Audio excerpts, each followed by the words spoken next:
Se eu chegasse agora para vocês aqui e falar o seguinte, gente, imagine só, a polícia é chamada para uma casa e de que desconfiam que é a mãe tenha dado à luz e tem enterrado a criança no fundo da casa e depois se descobre que a criança não foi enterrada no fundo da casa, mas foi guardada, foi deixada dentro do guarda-roupa. Fala, Rubinho, isso é trágico, coisa horrível. Infelizmente, é trágico, claro que é trágico, mas infelizmente é verdade. Isso aconteceu hoje em Indaiatuba. E quando nós pedíamos a presença de mais investigadores aqui na nossa cidade, é por causa disso. Uma denúncia chegada ao setor de investigações, aí o Júnior e mais a Heloísa, a informação, né, é ali na rua, na rua Albino Geraldi, né, e aí vocês estão vendo a viatura, denúncia de que essa mulher que vocês estão vendo no fundo havia dado à luz e enterrado a criança no fundo da casa. O Júnior e mais a Heloísa foram, não acharam nada, né? Aí está ela. E depois começou a sentir um forte cheiro. E quando chegou no guarda-roupa, o cheiro piorou. Aí no saco plástico, dentro de uma mala e dentro de uma caixa, a criança morre. A mulher disse, a dona Silvana de Brito, 39 anos, de que realmente ela tinha dado à luz e, num dado de loucura, matou a criança. Então a polícia foi entrando e vai chegar no quarto onde essa mulher, que tem 8 filhos, 4 residem com ela, inclusive crianças dormindo aí e a criança colocada neste guarda-roupa, dentro de saco plástico, dentro de uma mala e dentro de uma caixa. Isso aconteceu, aí estão o saco plástico e a caixa. Não vão mostrar a criança porque uma que eu não vou no local desde que eu já contei a história para vocês. E isso aconteceu na semana passada, não foi sábado agora, na semana passada. E estranhou o seguinte, ela estava grávida e durante a madrugada de sábado para domingo, as vizinhas escutavam o barulho de descarga de uma criança chorando e depois descarga e no dia seguinte a mulher sem barriga. Estranhado e começou esse cheiro, né, que achavam que era do quintal. Aí foram os policiais civis parabenizando aí o Júnior e a Heloísa do setor de investigações e chegaram no quarto. Imagine você encontrar essa cena, né? O quarto, e quando abriram aí o guarda-roupa, aquele cheiro horrível, exatamente como vocês estão vendo aí. Não dá para saber ainda qual o sexo da criança, porque fazia mais de uma semana que ela foi colocada dentro desses sacos plásticos, depois de uma mala e depois dentro dessa caixa.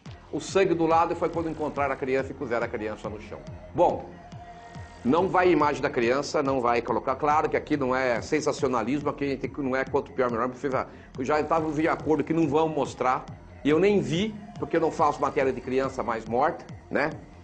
Queria parabenizar aí e agradecer toda a equipe nossa do programa do Winda TV Sol, que foram todos pro local, porque eu não vou, né?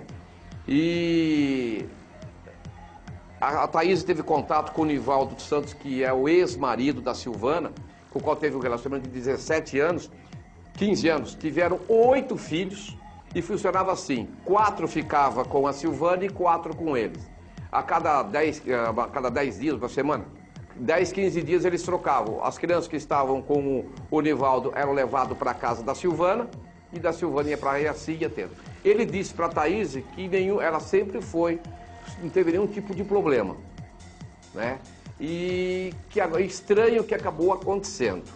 Mas a nossa equipe, você vai falar, não, será que foi ela? Bom, a nossa equipe conversou com a Silvana de Brito. A vontade é de pegar o microfone e dar na cabeça de uma mulher dessa, né?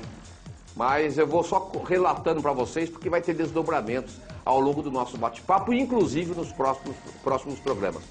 Vamos à entrevista com a Silvana de Brito, que fez tudo isso.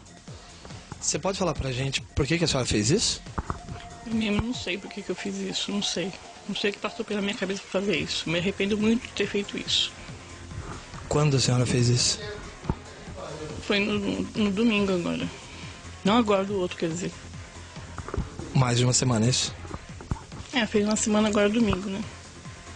E o que a senhora pretendia fazer com a criança lá dentro? Não sei, Não estava imaginando nem o que eu podia fazer com a criança lá dentro. Não estava nem imaginando isso, pensando isso que eu podia fazer. Só estava me arrependendo, só, sabe? Arrependimento batendo. Como é que a senhora matou a criança? Não cheguei a enforcar nem nada, não. Como que ela morreu? Ela morreu assim que eu peguei o umbigo dela, puxei, né? Aí depois falei, agora a criança vive, o que eu faço? Eu não sei o que eu fazia. Eu coloquei o dedo dentro da goela dela e depois acabou morrendo. Você matou ela asfixiada com o dedo na goela? É, que eu pus só pra não chorar. Depois falei assim, eu me arrependi depois que eu tinha feito. E ela tinha quanto tempo de vida? Como assim? Quando a senhora fez isso com ela, quanto tempo de vida tinha a criança? Não, foi quando nasceu que eu fiz isso. Ela nasceu aqui? É. Tinha nome, alguma coisa? Não, não tinha.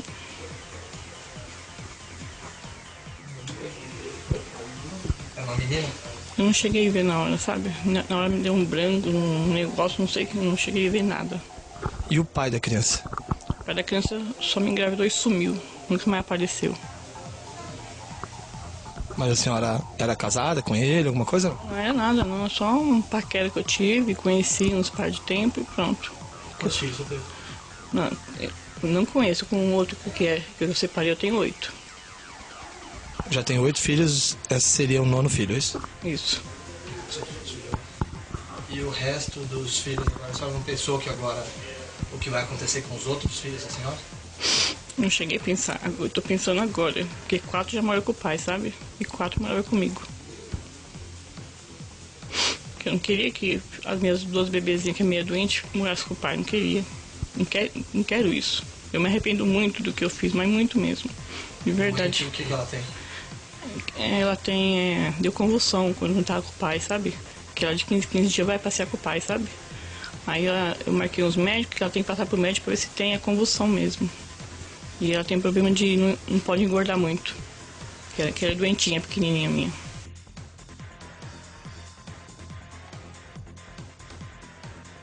Meu Deus do céu.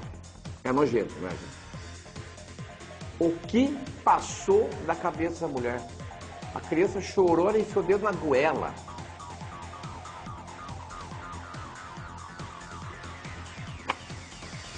Depois, aí, é o seguinte, são 3 linhas. Primeiro que ela falou isso daí. Depois, de que teria deitado na criança. Não deitou na criança. Porque existe a questão da criança machucada. Talvez na hora de ter dado a luz, a criança bateu a cabeça no chão. Ou essa mulher jogou a criança e jogou no chão. Nós vamos saber depois se essa criança deve passar deve passar, não, vai passar por exames necroscópicos nas próximas horas. E aí, por isso que estamos deixando aí o complemento dessa matéria para o próximo programa Ilhado do Domingo. Eu, falar para vocês, não consigo entender o que passa nessa cabeça. Vamos falar aí de depressão pós-parto, mas seria isso? Ela poderia falar que passou? Não, dá uma olhada. Ela não tem arrependimento. A pessoa, uma mãe arrependida está esgoelando, não derruba uma lágrima. Não derruba uma lágrima. Tem cara de tantã? Tem, mas foi para ver. Teve 8. E não teve problema. Você parou, é um paquera dela. Então eu vou contar para vocês o paquera dela. Bom, a perícia, tanto o Júnior, como a Heloísa, como o Instituto de Criminalística, como o Braz, como todos nós, eu que não fui também, não fui. O pessoal saía e chorava, não tem outra explicação. Imagine você deitar nessa cama e saber, olhar para o guarda-roupa e saber que o seu filho, que você deu à luz há 10 dias, está morto em 2 sacos plásticos, numa mala e dentro de uma caixa. E está arrependida. Está arrependida, está ali esgoelando. Então, para não ficar dúvida nenhuma, eu vou falar para vocês. Existe uma grande possibilidade da dona Silvana de Brito, essa coisa de que o namorado fugiu, não. Há uma grande e forte informação de que ela tinha um relacionamento com o padrasto. Essa criança é filho do padrasto, será? Será que os outros filhos também são do padrasto? E ela não queria que a criança que tem convulsão fosse uma outra criança que não sei o quê. Gente do céu, uma coisa desconexa. Então, nós vamos continuar essa matéria, porque a Mataíve já marcou com uma psicóloga, a psicóloga vai assistir, psicóloga, né, Thaís? vai assistir, dar sua opinião. Agora imagine encontrar essa cena, você caminhar, chegar no quarto, abrir o guarda-roupa e ver uma criança, um mau cheiro. Gente, animal não faz isso. Sabe? Como é que consegue fazer uma situação dessa? 9 crianças. Olha só, criança dormindo com elas, é um mau cheiro. Do lado esquerdo é o sangue. Então nós não vamos... Nós congelamos a imagem para não mostrar. Estamos só comentando isso aqui. Agora, aí eu digo para vocês, o que essa mulher vai para onde? Ela não pode para um presídio normal, porque vão matar essa mulher. E agora as 8 crianças? A Thaís conversou com o Nivaldo, que é o pai das 8, vai ver o que vai ser feito. Agora o que vai acontecer? Eu gostaria de pedir, que eu vou esperar o que a psicóloga tem para falar, para eu continuar continuar falando. Esse veículo talvez seja aí da parente, não, aquele Del Rey que estava lá, chama aquele carro lá, não da polícia, o outro. Eu gostaria de pedir tanto para o Valdir quanto para Thaís. Thaís, eu gostaria de encerrar o programa com a entrevista dela. E aí já subiu os créditos, porque eu não tenho condições. Na hora que você falar que o tempo que tem de programa mais a entrevista, vamos deixar a entrevista, porque o que eu tenho vontade de falar, se eu falar nesse momento, posso cometer, de repente, é uma depressão, pós-parto, eu não queria falar o que eu estou sentindo por dentro. Sinceramente, eu não gostaria de falar, de colocar para fora, nesse momento, o meu sentimento. Né? Tantos casais buscam ter um filho, fazem tratamento, e muitos não conseguem. E quando consegue, uma mulher faz uma coisa dessa. Gente, eu não vou encerrar o programa de hoje, porque vai ter continuidade amanhã. Eu só quero que vocês prestem atenção nessa entrevista, para que amanhã eu possa falar exatamente aquilo que eu estou sentindo. Eu nem vou falar do Cezão, nada disso, eu só agradecer ao Valdir pelos trabalhos técnicos, a direção e a produção da Thaís, a edição do Montanha e do Montinho, os Olhos da Notícia, o Pumbo e o Timão. Fique com a entrevista, a gente volta no próximo programa. Você pode falar pra gente por que a senhora fez isso? Eu mesmo não sei por que eu fiz isso, não sei. Não sei o que passou pela minha cabeça fazer isso. Me arrependo muito de ter feito isso. Quando a senhora fez isso? Foi no domingo agora. Não agora, do outro, quer dizer. Mais de uma semana, é isso? Fez uma semana agora, domingo, né? E o que a senhora pretendia fazer com a criança lá dentro? Não sei, eu não estava imaginando nem o que eu podia fazer com a criança lá dentro. Não estava nem imaginando isso, pensando nisso que eu podia fazer. Só estava me arrependendo, sabe? Arrependimento batendo. Como é que a senhora matou a criança? Não cheguei a enforcar nem nada, não. Como que ela morreu? Ela morreu assim que eu peguei o umbigo dela, puxei, né? Aí depois falei, agora a criança viva, o que eu faço? Eu não sei o que eu fazia. Coloquei o dedo dentro da goela dela e depois acabou morrendo. Você matou ela asfixiada com o dedo, tá vendo? Que eu pus só pra não chorar, depois falei assim. Eu me arrependi depois que eu tinha feito. E ela tinha quanto tempo de vida? Como assim? Quando a senhora fez isso com ela, quanto tempo de vida tinha a criança? Não, foi quando nasceu que eu fiz isso. Ela nasceu aqui? É. Tinha nome, alguma coisa? Não tinha.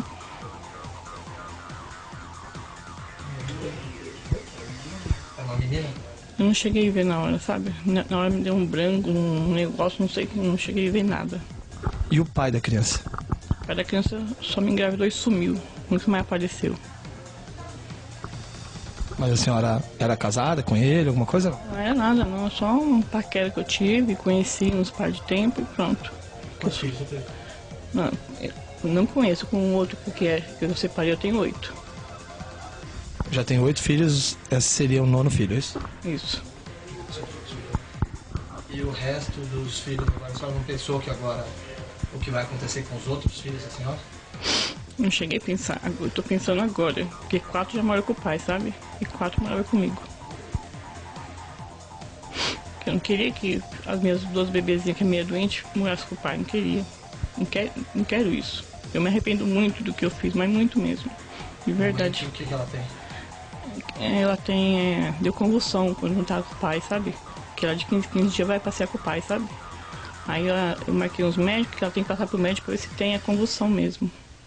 E ela tem problema de não pode engordar muito. que era doentinha, pequenininha minha. Meus amigos, o que falar de uma situação dessa? Nós reprisamos aquilo que aconteceu no programa passado. O que dizer de uma mulher dessa?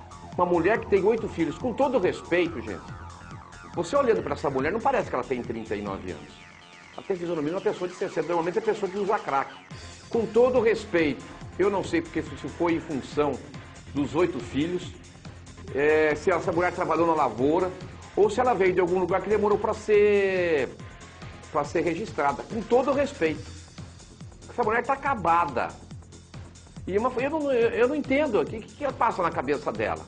Bom, já está, essa coisa que ela falou de que é padrasto, que é namorado, é um paquera, é mentira.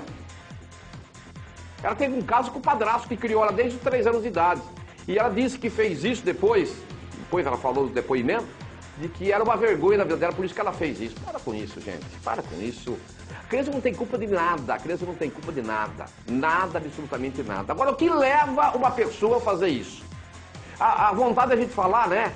Mas nós estamos indo partes por partes, como diria Chico Picadinho, para poder tentar entender o que leva uma mulher que teve 8 filhos, dar luz. Quanta gente busca, os casais buscam tratamento para a esposa ficar grávida.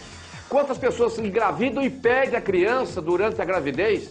Quantas crianças morrem durante o parto. Essa mulher tem a dádiva de Deus de dar luz no banheiro, uma criança sadia, e ela comete esse tipo de coisa. O coração humano, a mente humana, eu não sei o que, sabe?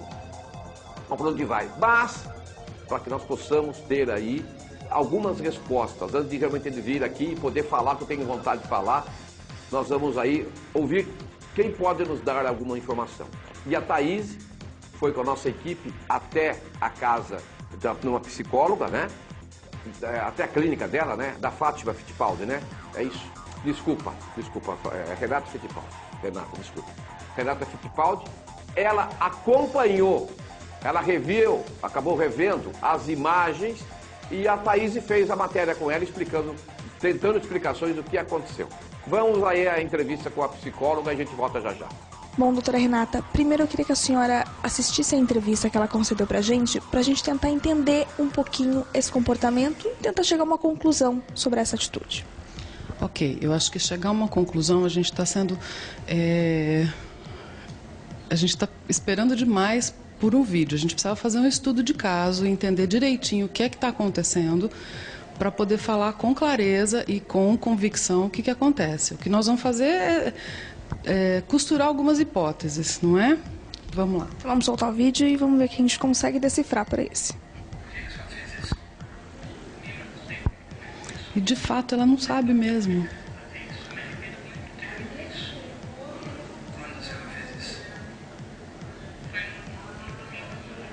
Olha só o olhar de desolação dela.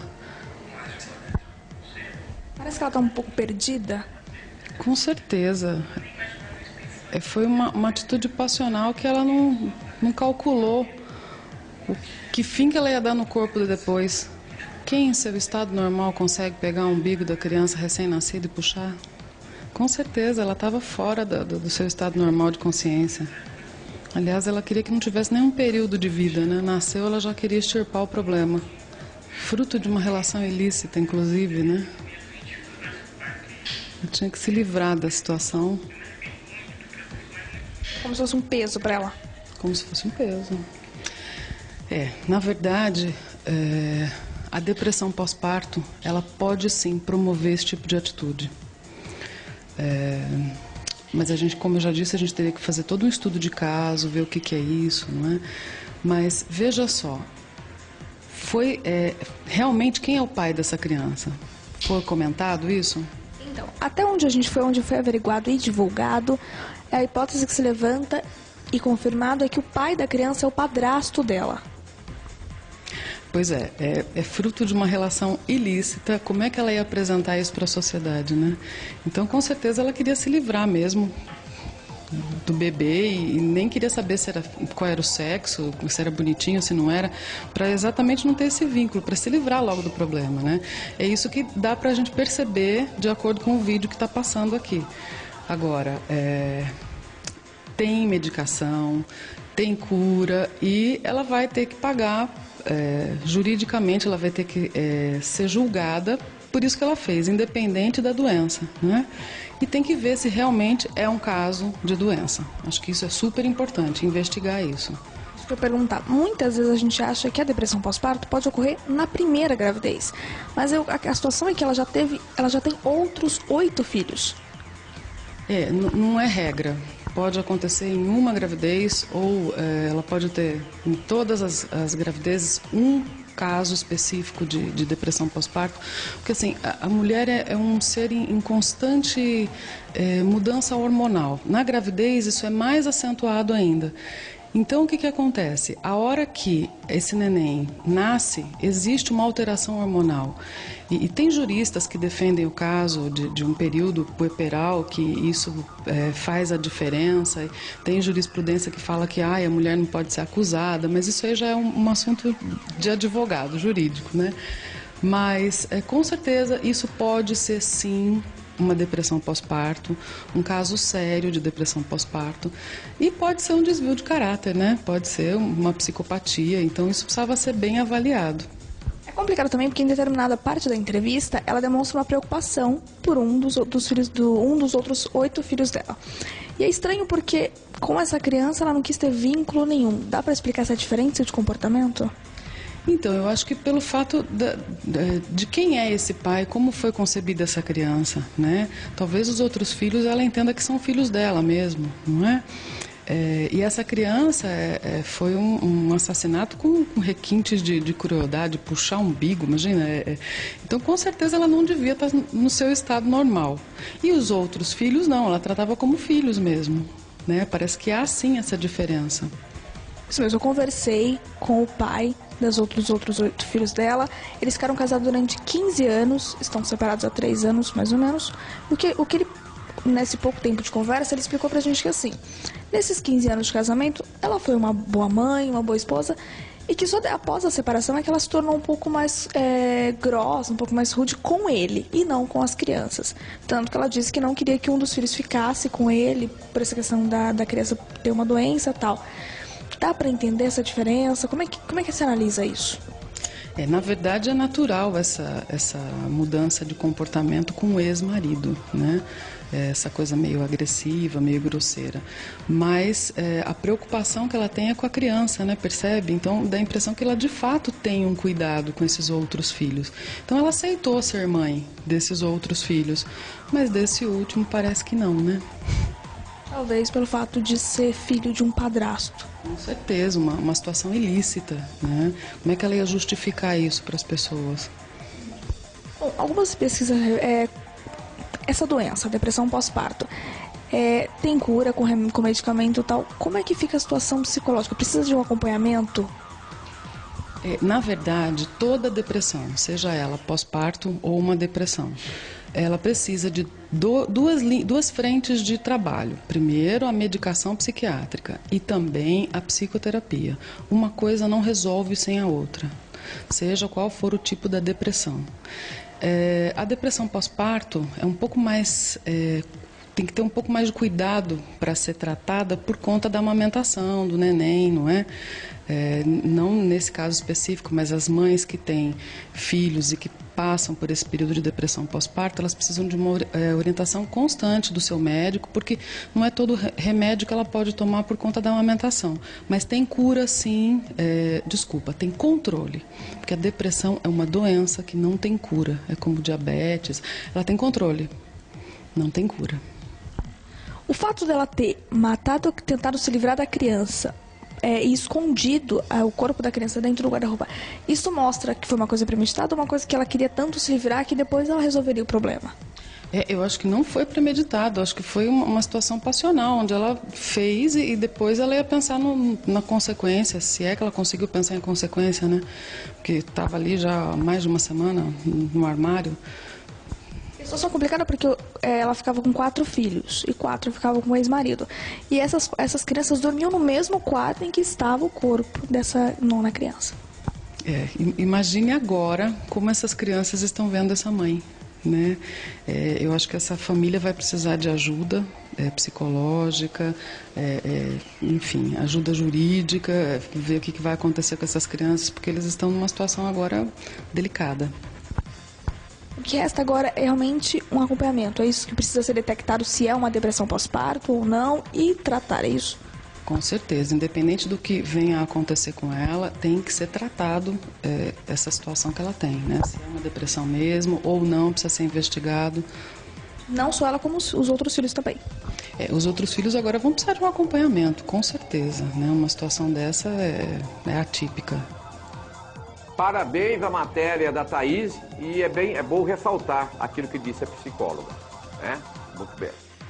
Ela falou em cima das imagens e com as informações passadas naquele momento, tanto pela entrevista da mãe, da Silvana, como as informações que a Thaís conseguiu junto ao ex-marido. Então, a princípio, pode ser uma depressão pós-parto? Pode. Mas vai depender de conversar com outras pessoas para saber o histórico dessa mulher. Inclusive a informação de que o padrasto pode ser aí o pai do filho que ela acabou matando. Tá certo? Então nós vamos continuar. Mas é impressionante, né, gente? Bom, mais uma vez faço questão de parabenizar ao Júnior, né, a Isa, que é a Heloísa, que foram os investigadores que foram até a residência localizada lá no Jardim Monte Verde, para cumprir aí as denúncias que chegou. Vem daquilo que eu disse para vocês, de que ela aumento do efetivo da Polícia Civil, porque só assim pode se chegar, através de informações, através de investigação. E se fossem investigadores que não gostassem de trabalhar, a denúncia era que era no fundo da casa, chegou no fundo da casa, não tinha nada. Não, os policiais passaram a investigar, procurar lugar, até que chegaram à casa. E aí, Júnior chorando, Heloísa chorando, o cinegrafista chorando, né? Imagina a Heloísa, uma mulher, uma jovem investigadora, formada recentemente, e vê uma situação dessa. Agora, se nós estávamos, eu pelo menos tantos anos de fazer matérias policiais, há muito tempo que não vou fazer matéria de criança, ficamos aí enojados, deprimidos, foi uma noite. Imagina a doutora Ruth, uma delegada experiente prestes a aposentar. Acompanhe a entrevista da doutora Ruth. Doutora, como foi possível chegar a esse cadáver dentro da casa da Silvana? O ex-companheiro dessa mulher, ele desconfiou de que alguma coisa de estranha estava acontecendo, porque ele tinha 8 filhos com essa mulher. E há algum tempo atrás ele havia visto uma barriga grande nela. E alguns dias atrás também ele percebeu que a barriga já havia murchado. Então isso causou estranheza para ele. Então ele conversou com o inquilino dela e também com um filho de 10 anos que está sob a guarda dela. E os dois passaram informações para ele muito esquisitas. Então, a partir disso, ele foi ao Conselho Tutelar, o Conselho Tutelar encaminhou para a delegacia, onde, de imediato, ao tomar conhecimento desse fato, eu pedi que os investigadores fossem até a residência dessa mulher e a trouxessem para que ela esclarecesse os fatos e passasse por exames também periciais para ver se havia vestígios de gestação. Quando os investigadores chegaram na casa, o que eles encontraram? Ela normal, e perguntaram se ela tinha tido um parto recente, ela negou, mas daí eles desconfiaram e pediram para revistar a casa, para entrar, para ver como é que estava. Ela franqueou a entrada normalmente. Foi quando foi sentido um mau cheiro muito grande, muito forte dentro da casa. E um dos cômodos trancado. E foi pedido a ela que abrisse esse cômodo e o investigador encontrou dentro do armário de um guarda-roupa uma caixa molhada, vermelho, né? Um líquido vermelho, que de imediato ele falou, é sangue. Abriu, achou uma sacola e dentro da sacola uns plásticos onde achou a criança, o recém-nascido. E o que ela falou depois? Daí ela confessou. Daí não tinha mais o que... Ela falou, não, eu tive esse neném, essa criança, e ela informou que ela estava já de 9 meses de gestação, que teve durante a madrugada, acho que do dia 10, e que ela teve um parto normal, que era o 9º filho dela, então o parto foi muito fácil, e que ela teria perdido os sentidos logo após o nascimento da criança. Mas que quando ela acordou com o choro da criança. E a criança chorando, ela pensou o seguinte: esse é o filho da minha vergonha. Porque ela tinha tido um caso com o padrasto dela. É um senhor que a criou desde os 3 anos de idade.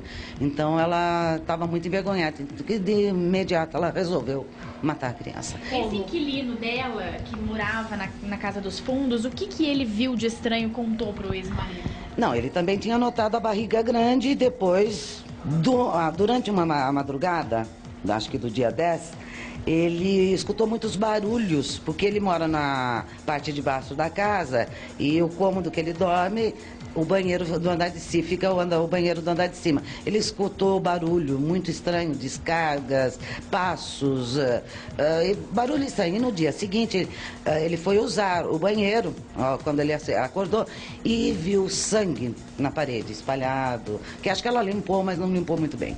Como ela matou? É triste. A hora que ela decidiu matar a criança, ela pôs o dedo na garganta da criança e permaneceu com o dedo na garganta até a criança, disse que a criança esperneava, se mexia, mas ela permaneceu com o dedo na garganta da criança até a criança falecer. E o cordão umbilical, o que ela fez? Impressiona, até a polícia, a senhora está assim, emocionada de ver tanta crueldade? Eu estou chocada. Eu estou chocada com tamanho monstruosidade. O ser humano é capaz de fazer isso com o próprio filho, né? Não. É inadmissível. Qual que é a relação dela com o tratamento? Ela é fria, ela conta normalmente. O que ela falou que fez com o cordão umbilical, por exemplo? Bom, tem uma coisa também que me chocou mais. Ela deu a seguinte informação, que era do sexo feminino, que a criança havia nascido perfeita e robusta, com vida perfeita e robusta. E ela disse que depois que a criança faleceu, né, depois que ela viu que ela tinha realmente matado aquela criança, ela não usou de tesoura, de nada, e puxou tudo, o cordão umbilical com tudo, e resolveu guardar a criança e sem saber o que fazer. Ela disse que durante a semana ela pensava o que eu vou fazer, mas arrependimento não mostrou, não. Nenhum tipo de arrependimento. Ela deu a ilusão uma semana, mais ou menos? Mais ou menos uma semana. Como ela era com os outros filhos? Há indícios de que ela era agressiva, violenta? Não, era uma mãe normal. Tanto que ela tem 8 filhos com esse ex-companheiro. 4 filhos estavam sob a guarda dela e 4 filhos com o marido. E ele sempre vinha para aqui em Indaiatuba, parece que eles moram em Campinas, vinham para Indaiatuba para visitar as crianças. Então nunca houve reclamação da mãe, dela como mãe. Com a mulher, né, pelo que ela vai responder, e com a criança? A criança foi para exame necroscópico, né? E ela foi presa por ocultação de cadáver. Mas também, como ela confessou o homicídio, ela vai ser processada pelo homicídio, né? Mas ela está sendo presa por ocultação de cadáver. Há possibilidade de uma depressão pós-parto, alguma coisa assim, doutor, ou não? Sim, essa possibilidade, né? Que a gente fala do estado puerperal. Mas isso eu não posso afirmar nada. Ela mesma declarou que nunca teve depressão, ela sempre foi uma mulher batalhadora, nunca se sentiu assim. Que ela realmente fez isso, porque ela falou, essa é a vergonha da minha vida. Meus amigos, eu vou dizer mais. Se não mudar o Código Penal, alguma coisa tem que ser feita. Porque essa mulher, ela ficou presa ontem, claro que como a doutora Ruth pediu a prisão preventiva, ou prisão temporária, ou preventiva da Silvana por homicídio, ela poderia ficar presa ontem. Mas a doutora, ela ficou presa pela ocultação de cadáver. E ocultação a cadáver pode ser afiançável. Tanto que foi estipulado aí, né, R$3.000 de fiança. Como a Silvana de Brito não apresentou, ela foi para o presídio de Paulínia. Caso contrário, claro que a polícia pediu a prisão preventiva, mas teria que esperar um pouco mais, até às 7 da noite, para que algum juiz, para onde caísse esse inquérito do processo, fosse decretar. Senão ela ia para a rua, teria essa possibilidade se ela deposita, se ela põe R$3.000. Por isso nós estamos cobrando há quanto tempo para essas pessoas aí mudar o Código Penal, aquela cambada lá de Brasília. Porque não é possível, gente. Por R$3.000 essa mulher iria embora. É terrível. Essa é a grande realidade. E atenção, o corpo dessa criança passou por exames necroscópicos e o médico legista, o competente médico legista, Dr. Ivan de Melo Pompeu Pisa, realizou os exames necroscópicos na manhã desta terça-feira. E atenção, nos exames necroscópicos não foi possível identificar o sexo da criança. Consequentemente, a causa morte, que pela que a mãe falou, é asfixia. A mãe fala que é menina, mas o doutor Ivan de Melo Pompeu Pisa, nos exames necroscópicos, não conseguiu identificar o sexo da criança pelo adiantado estado de decomposição do corpo. E vai depender de exames complementares para se chegar ao sexo e, consequentemente, a causa morte, que deve se concluir que foi por asfixia mecânica. Essa é uma informação que nós temos. Meus amigos, só vou agradecer. Eu vou agradecer aí, eu não vou nem falar com o Cezão, não temos clima ainda para isso. Agradecendo o Valdir pelos trabalhos técnicos, a direção da Thaís e a produção da Thaís, a edição do Montanha e do Montinho, os Olhos da Notícia, o Pumba e também o Mr. Magoo.